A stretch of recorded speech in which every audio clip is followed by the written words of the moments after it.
Salut à tous, dans cette vidéo, je vais aborder un sujet crucial pour la santé de nos tout-petits, la dysbactériose chez les enfants de moins d'1 an et plus.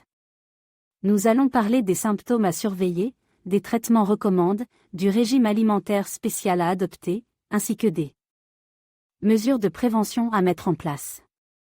Restez avec moi pour découvrir comment protéger la santé intestinale de nos petits bouts de chou.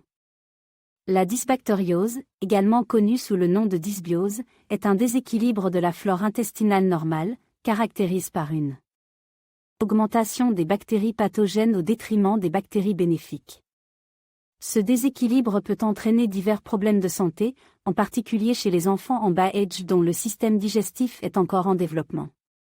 Plusieurs facteurs peuvent contribuer au développement de la dysbactériose chez les enfants, tels que les infections, l'utilisation d'antibiotiques, une alimentation déséquilibrée, le stress et les allergies. Il est essentiel de comprendre ces causes pour mieux prévenir et traiter la dysbiose chez les tout-petits. Les symptômes de la dysbactériose peuvent varier en fonction de la gravité du déséquilibre intestinal. Parmi les signes courants, on retrouve des troubles digestifs tels que des ballonnements, des diarrhées fréquentes, des coliques, des douleurs abdominales et une mauvaise absorption des nutriments. Il est crucial de reconnaître ces symptômes pour agir rapidement. Le diagnostic de la dysbactériose chez les enfants repose souvent sur des analyses de sel pour évaluer la composition de la flore intestinale. Des tests spécifiques peuvent être réalisés pour identifier les bactéries pathogènes et évaluer le niveau d'inflammation dans l'intestin. Un diagnostic précis est essentiel pour mettre en place un traitement efficace et adapté. En comprenant les causes, les symptômes et les méthodes de diagnostic de la dysbactériose chez les enfants, vous serez mieux équipés pour prendre soin de la santé intestinale de votre tout-petit. Restez attentif aux signes, consultez un professionnel de santé si nécessaire et adoptez des mesures préventives telles qu'un régime alimentaire équilibré et des probiotiques pour favoriser une flore intestinale saine.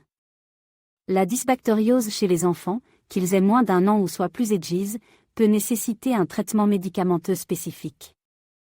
Les probiotiques sont souvent recommandés pour restaurer l'équilibre de la flore intestinale. Les souches probiotiques adaptées à l'âge de l'enfant et la gravité de la dysbiose doivent être choisies avec soin. Les probiotiques peuvent également être utilisés pour favoriser la croissance des bonnes bactéries dans l'intestin de l'enfant. Un régime alimentaire adapté est essentiel dans le traitement de la dysbactériose chez les tout-petits. Les aliments riches en fibres, tels que les fruits, les légumes et les céréales complètes, peuvent aider à nourrir les bonnes bactéries intestinales. Évitez les aliments transformes, riches en sucre et en graisses saturées, qui peuvent aggraver les symptômes de la dysbiose. Assurez-vous que l'enfant reçoit une alimentation équilibrée et variée pour soutenir la santé de son microbiote intestinal. Pour prévenir la dysbactériose chez les enfants, il est essentiel de promouvoir une alimentation saine et équilibrée dès le plus jeune âge. L'allaitement maternel exclusif pendant les premiers mois de vie peut aider à établir une flore intestinale saine. Évitez l'utilisation excessive d'antibiotiques, sauf en cas de nécessité absolue, car cela peut perturber l'équilibre de la flore intestinale.